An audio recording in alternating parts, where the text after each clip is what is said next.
ان کے باپ دادا نے انہیں اس لیے نہیں پڑھایا تھا کہ جب تمہارے باپ دادا مر جایا کریں یہ تمہارے باپ داداؤں کی نماز جنازہ پڑھائیں۔ اگر تمہیں مرنا ہے اور تمہیں یقین ہے کہ مرنا ہے تو تم اپنی اولاد کو اس قابل کیوں نہیں بناتے کہ جب تم مرو تو تمہارا بیٹا تمہارا پوتا تمہاری نماز جنازہ تو پڑھا سکے۔ اگر تم اپنی اولاد کو اس قابل بھی نہیں بناتے، لوگ زار و قطار رونے لگے۔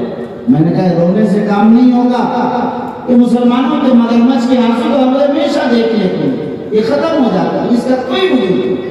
اگر آپ واقعی فکر مند ہیں، مخلص ہیں، درد مند ہیں، تو آپ صبح یہاں مکتب کا نظام قائم کیجیے۔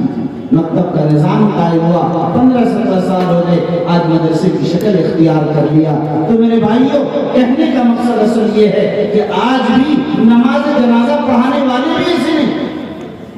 عربیہ کے علاقے میں آپ جانتے ہیں کہ مسلمانوں کی بڑی اکثریت کا علاقہ ہے، لیکن آپ کو حیرت ہوگی یہ سن کر، ابھی سے ٹھیک 1 سال پہلے کا واقعہ، 10-11 مہینے ہو گئے، ہمارے شریعہ میں ہمارے پاس ایک درخواست آئی 2 گاؤں سے، اور یہ بتایا کہ یہ دونوں گاؤں ایسا ہے کہ یہاں کوئی شخص نماز جنازہ پڑھانے والا بھی نہیں، نکاح پڑھانے والا نہیں، نماز پڑھانے والا بھی نہیں۔ 15 کلومیٹر 12 کلومیٹر دور کے گاؤں سے یہاں بلا کر لا کر تب نماز جنازہ پڑھواتے ہیں لوگ۔ یہ صورت ہوتی ہے۔ مجھے یقین نہیں آیا کہ میں خود ارریہ کا رہنے والا، ارریہ میں ایسی کیفیت اب تو کہیں باقی نہیں کہ جہاں 10 کلومیٹر تک کوئی عالم ہی نہ ہو، کوئی نماز جنازہ پڑھانے والا بھی نہ ہو۔ میں نے درخواست کو رکھ لیا اور معائنے اور جائزے کے لیے کسی کو بھیجنا تھا۔ میں نے کہا کہ میں خود جاؤں گا، جب تو خود اس کو دیکھ لوں گا۔ آپ کو حیرت ہوگی کہ میں اس علاقے میں خود پہنچا، ابھی 10-11 مہینے پہلے کی بات ہے۔ جب وہاں پہنچا تو واقعتاً دیکھا کہ وہاں تو جانے کا کوئی راستہ بھی، کوئی راستہ نہیں۔ آل کے راستے سے پگڈنڈیوں سے اسی سے میں پہنچا اور دیکھا کہ وہاں پر واقعتاً 32 گھر ایک گاؤں میں اور دوسرے گاؤں میں ایسے 33-37 گھر، اس طرح کی دونوں آبادی ہے۔ اس کے اطراف میں کہیں کوئی چیز نہیں، ایک آدمی بھی وہاں ناظر قرآن پڑھا ہوا بھی نہیں، ایک مسجد نہیں، نہ مکتب نہ امام، کوئی عالم، کوئی چیز نہیں۔ دور سے لا کر وہ پڑھا رہے ہیں۔ اس کی اطلاع دی گئی کہ میں حضرت امیر شریعت کو، پھر ہمارے شریعہ نے باضابطہ دونوں مقام پر اپنی طرف سے وہاں مکتب کا نظام قائم کیا جو آج چل رہا۔ یہ بھی 1 سال کے اندر کی بات آپ کو عرض کر رہا ہوں۔ یہ صورتحال آپ نے نام سنا ہوگا، جلیانوالہ باغ تو اتنا مشہور ہو گیا کہ اب اس کے نام سے ٹرین چلنے لگی ہے، جلیانوالہ ایکسپریس۔ جلیانوالہ باغ بھی پنجاب میں اس بات یاد آئی جہاں ہندوستان کی آزادی کے مرحلے میں ڈاکٹر سیف الدین کچلو اور ڈاکٹر ستیہ ہندو اور مسلمان دونوں کے قائد سڑکوں پر تھے، دھرنا دیے، دونوں گرفتار کر لیے گئے۔ اب دونوں مقبول ترین لیڈر، دونوں کے لیے عوام 50,000 انسانوں نے اسی جلیانوالہ باغ میں دھرنا دیا، یہ کہہ کر کہ ہمارے قائد کو آزاد کیا جائے، اگر ہمارے قائدوں کو رہا نہیں کیا گیا تو ہم لوگ جلیانوالہ باغ خالی نہیں کریں گے۔ صورتحال یہ ہوئی، انگریزوں نے اعلان کرا دیا کہ جلیانوالہ باغ خالی کیا جائے، اگر شام تک خالی نہیں ہوا تو گولیوں، ٹینکوں، بموں کا نشانہ بنا دیا جائے۔ 50,000 لوگ، ہندو مسلمان دونوں لوگوں نے یہ تصور بھی نہیں کیا تھا کہ 50,000 جانوں کو اسی طرح تڑپا دیا جائے۔ ان لوگوں نے دھرنا نہیں چھوڑا، دھرنے پر احتجاج پر بیٹھے رہے۔ 50,000 انسانوں کو گولیوں بموں کا نشانہ بنا دیا گیا اسی جلیانوالہ باغ۔ ظلم و بربریت کا ننگا ناچ تو تاریخ میں یہ بھی دیکھا، ایک مسلمان آیا کہ میرے والد کا انتقال ہوا ہے، انہیں لے جانے دو تاکہ ان کی نماز جنازہ پڑھ کر دفن کر سکیں۔ ہندو آئے کہ میری بیٹی کی ڈیتھ ہو گئی ہے، انہیں لے جانے دو تاکہ آخری رسومات پوری کر سکیں، لیکن کسی کو جنازہ لے جانے کی اجازت نہیں دی، میت لے جانے کی اجازت نہیں دی۔ انگریزوں نے یہ اعلان کر دیا کہ کسی میت کے لے جانے کی اجازت نہیں ہوگی، بلکہ لوگوں نے دیکھا کہ چیل، کوے، دیگر کتوں نے ناشوں کو نوچ نوچ کر کھایا اور کسی کو میت نہیں دی۔ بہرحال مجھے بتانا یہ تھا وہ ڈاکٹر سیف الدین کچلو جس قائد کی بنیاد پر 50,000 انسانوں نے جلیانوالہ باغ میں دھرنا دیا تھا ان کو آزاد ہو گئے. ڈاکٹر سیف الدین کچلو پاکستان چلے گئے, ان کے بیٹے جوہانسبرگ یونیورسٹی میں تعلیم کے لیے پہنچ گئے. اب باپ کا انتقال ہوتا ہے, بیٹوں کو جوہانسبرگ یونیورسٹی میں اطلاع ملتی ہے. ڈاکٹر سیف الدین کچلو کے دونوں بیٹے وہاں سے آئے اور باپ کے جنازے کو اٹھا کر مسلمانوں کے محلے میں لے گئے اور مسلم محلے میں لے جا کر یہ کہہ کر سونپ دیا کہ میرے ڈیڈی کی ڈیتھ ہو گئی ہے. مسلمان آخری رسومات جس طرح پوری کرتے ہیں ہمارے والد کے ساتھ بھی پوری کر دیں. ہم دونوں بھائیوں کا ایگزام ہے جوہانسبرگ یونیورسٹی میں اور اسی وقت کی واپسی فلائٹ ہے اور دونوں جنازے کی نماز میں شرکت بھی نہیں کر سکے. اس لیے میرے بھائی انہیں پتہ نہیں تھا کہ باپ کا کیا حق ہوتا ہے. جب باپ نے دین کی تعلیم سے آراستہ نہیں کیا تو آج بیٹوں کو نماز جنازہ میں شرکت کا موقع بھی نہیں. تو میرے بھائیوں مجھے آج یہ کہنا تھا آپ حضرات سے کہ آج ایسے دور میں بھی ہم اپنی ذمہ داریوں سے غافل ہیں. ہم نے اپنے آپ کو کیا بنایا, اپنی کتنی ذمہ داری کی, اپنی ذات کی تعمیر کتنی کی, اپنی اولاد کی تعمیر کتنی کی, اپنے گھر کی تعمیر کتنی کی, پھر نکل کر اپنے پڑوس, اپنے محلے, اپنے علاقے, اپنی آبادی, اپنے خطے کی تعمیر کتنی کی. آج سچائی یہ ہے ہم ہی خالی خالی ہوتے, ہم اپنی تعمیر نہیں کرتے انسانیت کی تعمیر. تو ظاہر ہے جب ہم اپنی تعمیر نہیں کرتے تو آپ اندازہ کریں کہ ہم قوم کی کیا تعمیر کر سکیں گے.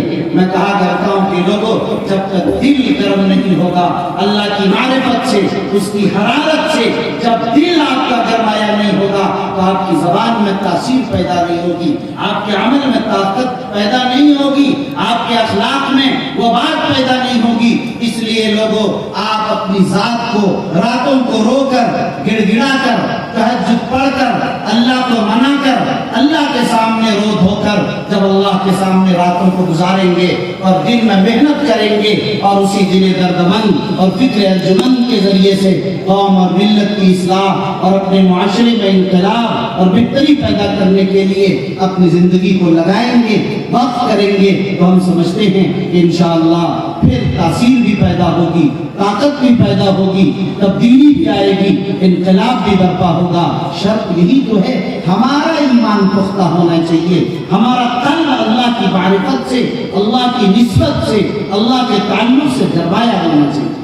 اس لیے میرے بھائیوں میں آخر میں ایک بار حضرت مولانا مفتی اشرف عباس صاحب قاسمی, استاذ دارالعلوم دیوبند اور ان کے تمام برادران اور اس ادارے کے تمام منتظمین اور اجلاس کے تمام معاونین کا شکریہ ادا کرتے ہوئے اپنی بات ختم کرتا ہوں. دعا کریں اللہ تعالی ہمیں اور آپ سب کو دین کی صحیح سمجھ نصیب فرمائے اور اللہ تعالی ان اداروں سے, علماء سے, دینداروں سے ہم سبوں کو اپنا رشتہ جوڑنے کی توفیق عطا فرمائے. آمین. وآخر دعوانا ان الحمدللہ رب العالمین.